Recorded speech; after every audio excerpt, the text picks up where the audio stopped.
Welcome back. Our weekly series, Erie's Greatest Generation Remembered, continues tonight with the story of U.S. Army PFC Stan Buzard.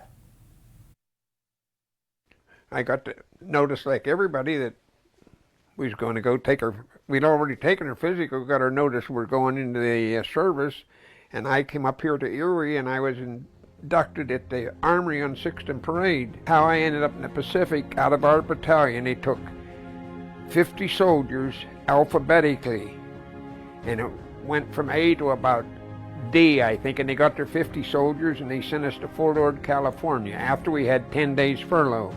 I was told that we was one of the last ships, transport ships, that went into the Pacific Islands, that went on the zigzag course, which was the way the ships traveled to keep enemy ships from using torpedoes on them.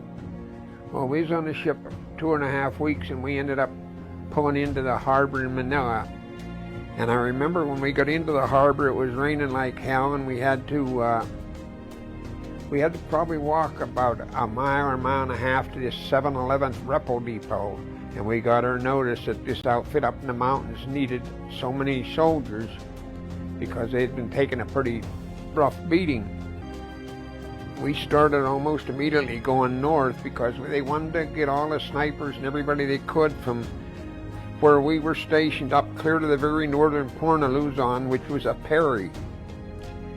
And that's how far we went. And after we was done bathing, we walked over and put our clothes on, and then we walked up the stream to get ready to come back down to where our tents were.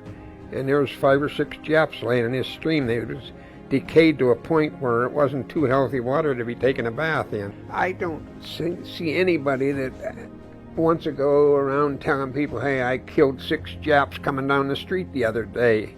And I saved 3 or 4 of my buddies because they would have got them if I hadn't got them. When you're fighting the enemy, you never know what to expect next.